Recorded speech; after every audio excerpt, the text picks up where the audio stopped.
Hi guys, so let's talk about this in a minute, but let's focus on the conversation. I'm just gonna dab my sweat. It's hot. I want to talk about what it means to be sexually liberated. This is a conversation I have been wanting to have for a while. A lot of young women reach out to me, so it's a conversation for young women. I'm not saying if you're older you cannot, but it's really geared towards young women who are just coming into their own. So we have a lot of young women who come to me and tell me that they want to be sexually liberated, but they don't know what to. They don't know understand it. It's such an abstract concept. Does it mean that they have to be orgasming all the time for them to be liberated? Does it mean they have to have multiple sexual partners? Does it mean they have to have toys and just be masturbating all the time for them to say they are liberated? And the answer is no. That's not what it means at all. Liberation, sexual liberation, is not something that you get or you have after you do something. It's something that you become. It is a journey towards becoming liberated. And I wrote down certain points here that I'm just going to keep throwing as we're talking, and I hope that you're writing, because I like to teach. I hope that you're writing. So what is sexual liberation? Sexual liberation is about open-mindedness, it's about communication, it's about self-awareness. So you start asking yourself questions to understand yourself and how you see yourself as a sexual being. So you say, when I'm walking on the road, this is just a quick example, just to help you fully understand.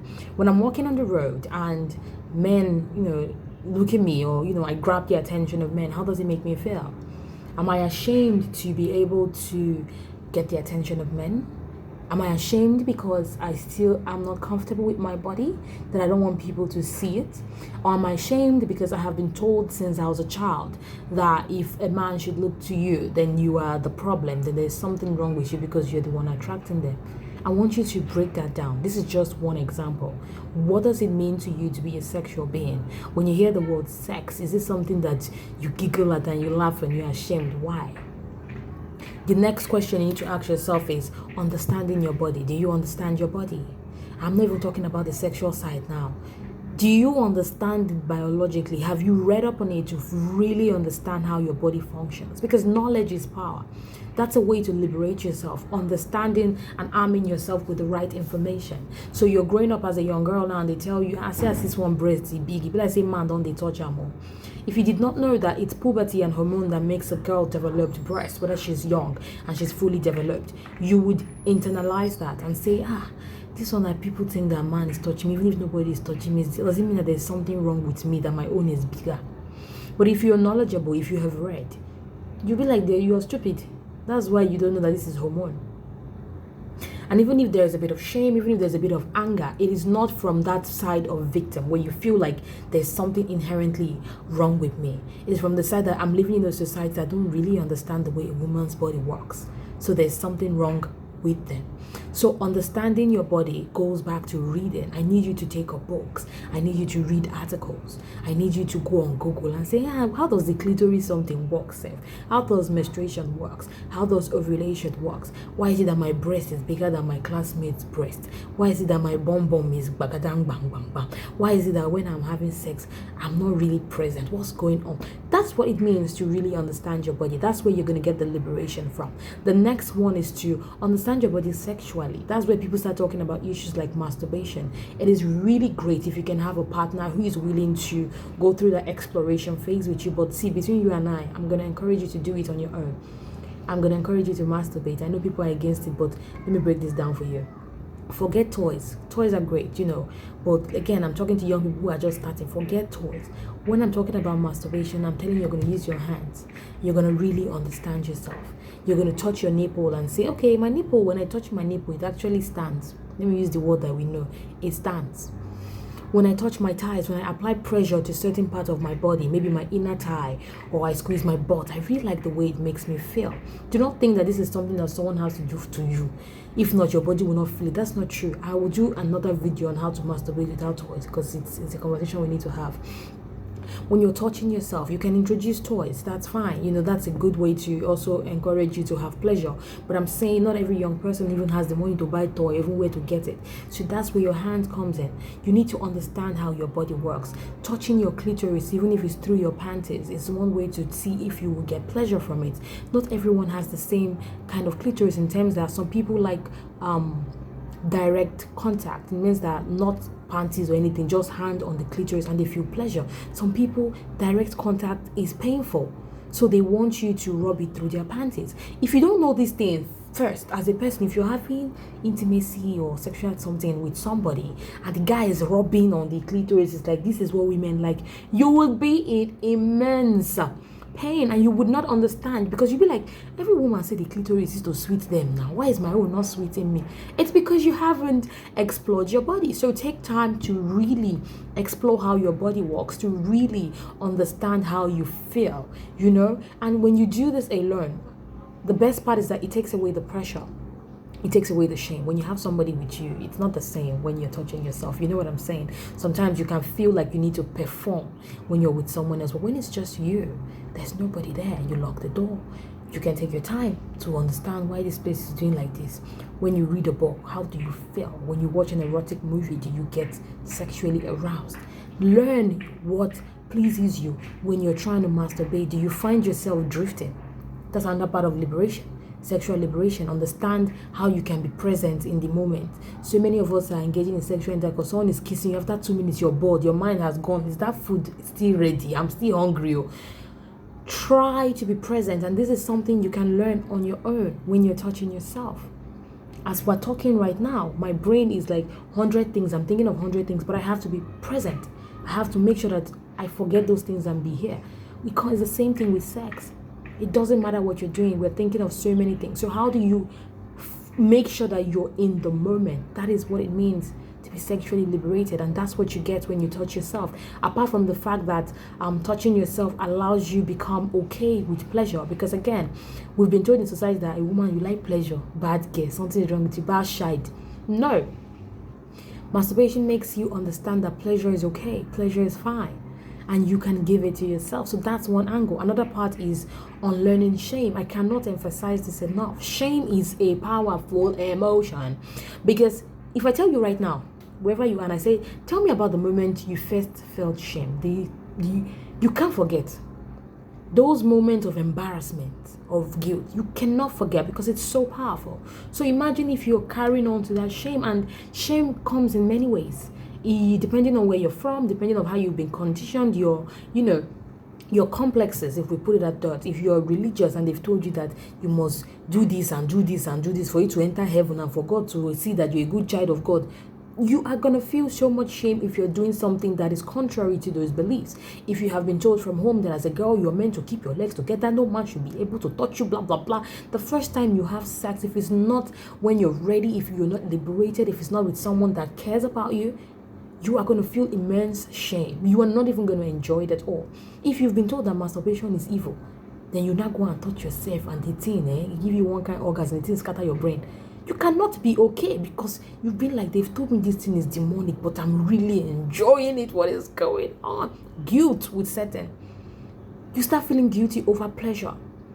So now you are in a dilemma. This thing that I'm doing that I really enjoy, but people have said it's really bad. Do you know how it feels to be in such dilemmas?